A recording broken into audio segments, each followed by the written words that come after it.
make an emotional shift, let's say we go from frustration to joy, those kind of emotional shifts, about 1,400 biochemical changes instantly go off in the body.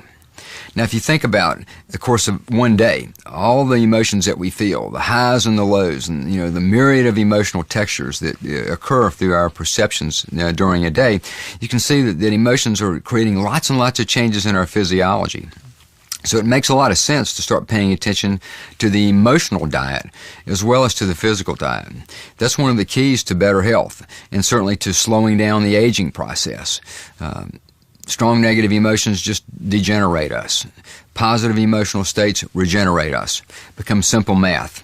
Feel more love, more care, more appreciation, and your health's got a better chance of improving and staying that way.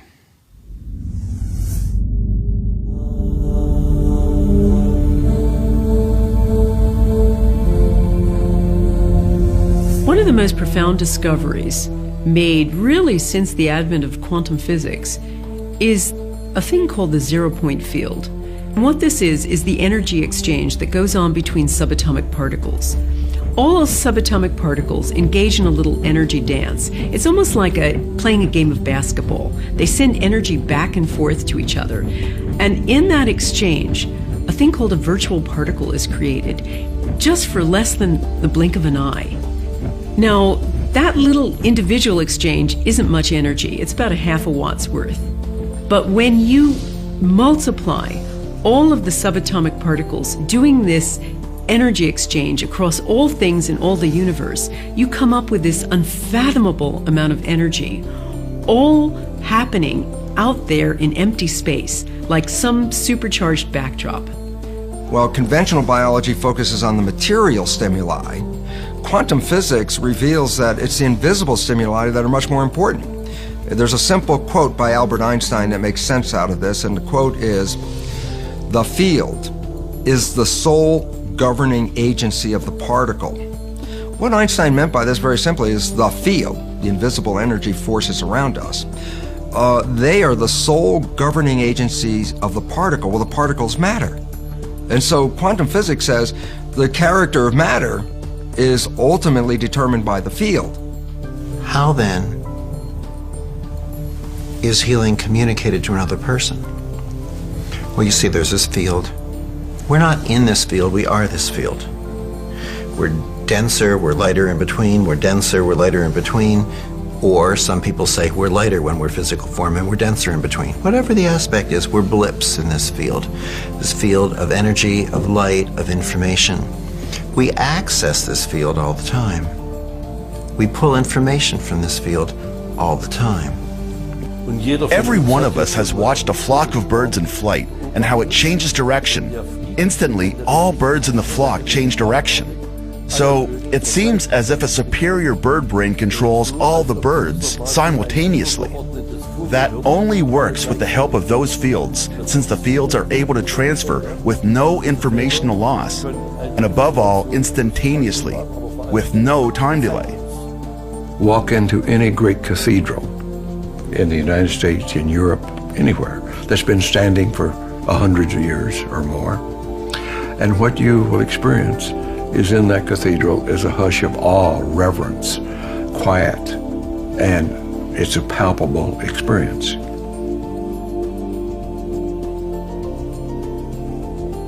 Why is that true? It is true because for hundreds of years, the people going into that cathedral have been on their best behavior.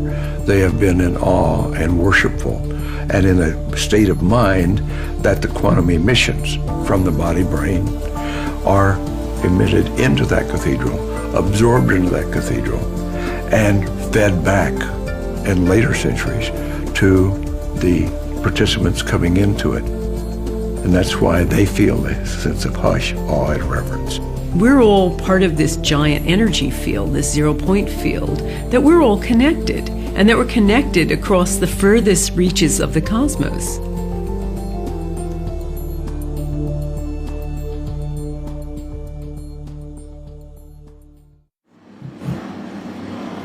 Watch an ice skater. There are things that they can do that are not describable in in terms of nerve impulses. Nerve impulses and chemical reactions are too slow to explain the subtleties of life. Even now, if you look up the textbooks in psychology, in medicine or biology, and try to find out how the nervous system works, you're confronted with the discontinuity of the system. The nervous system is comprised of neuron cells that carry electrical and chemical impulses throughout the body. If you measure the impulses of the nervous system, we get some of them going at 200 miles an hour, whereas other of them going at 2 miles an hour, and I think those of the pain reflexes are very slow. How on earth the brain or any other part of the body can coordinate the nervous system and your very fine movements when these impulses are supposed to be travelling at many different speeds is just an impossible problem. If you're a dancer, for example, we're moving in 3 dimensions and you're moving in time. How on earth that person can coordinate all of these important dance steps is quite a mystery. This seems to be impossible with the contemporary model of the nervous system. We need a field theory to explain how the nervous system in all its complexity can coordinate everything that happens in the body. We now know when you study nervous system activity that the brain can start firing synchronous pulses throughout different areas of the brain virtually instantaneously. The significance of these coherence of these pulses that begin to fire when actually consciousness is functioning is when scientists looked at how fast you could coordinate all these different areas that were focusing at the same time, that the coherence of the firing was faster than the physical ability of cells to communicate from one area to the other. So basically, these results reveal that the brain is communicating on a higher level than through the physical transmission of nerves. Our brains also don't work the way we were taught in school. Learning isn't here, memory isn't here, speech isn't here, this isn't there, this isn't somewhere else. These aspects are diffuse throughout our brains, and we access it from the field. So it's as if there's this bandwidth of information that we're always in tune with, although not always consciously. We're understanding that the brain doesn't have precise addresses for certain things. No one's been able to find where memory is, for instance. And Carl Pribram did some amazing studies years ago, horrible studies, where they taught rats certain runs and then began systematically destroying the rats' brains. And they found that no matter how much of the brain they removed, the rats might have terrible motor skills from that, but they would still, over and over, remember the run. And from that, Pribram understood that you couldn't say that memory has one precise address, that it's much more delocalized. And in fact, most radically, that memory might not exist inside the skull at all, but maybe somewhere out here in the field. And so what you have instead of this localized, centralized system is much more of a paradigm where the body is an interaction. It's not something that ends here, it's something that ends out here. And that we have an interaction taking place between us and our environment, us and the field at every moment. I had an irregularity on a kidney that was discovered by an MRI. The physicians wanted to biopsy that, and I said, no, we're not going to do that. And I had a healer, Adam, a young man in Vancouver, who was developing his talents as a healer. He wanted to work on it. Over a period of a month, we did that once a week. Using just a photograph, Adam can perceive a person's body field in the form of a holographic image. He sees areas where the energy flow is blocked, which indicates illness or injury. Through his intention to heal, he manipulates energy and information to clear these blockages, allowing the body to change. I went back and had a sonogram made of that a month after diagnosis. The radiologist examined the data and said, whatever you're doing, keep doing it, that the irregularity in the kidney is smaller and disappearing. Went back 3 months after that, and later in 2003, after that, where the total healing period had been less than 6 months, and again had sonogram, and it was totally gone. Everything was regular again. Nearly all of the healings that I have worked with have been remote or at a distance, and it doesn't seem to make, the distance seems to have no effect at all, which would again suggest we're dealing with a quantum phenomena. The healer was in Vancouver, British Columbia. I was in Florida, the longest distance across the United States. I've continued then to experiment with different healing modes for different things with different people. But the mechanism is always the same. There's information being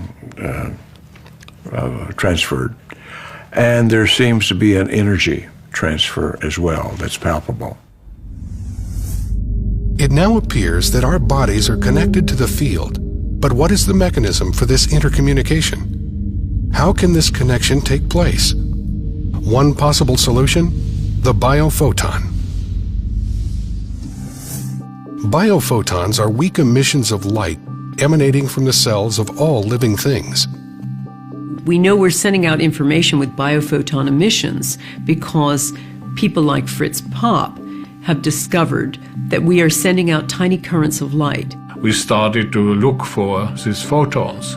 I knew from the beginning on that it must not be very high intensity, but it was clear that one should have these photons at all in a cell.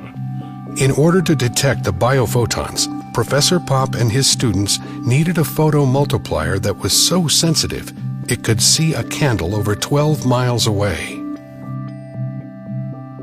When a living organism is placed in front of the photon detector, light emitting from the cells can be observed.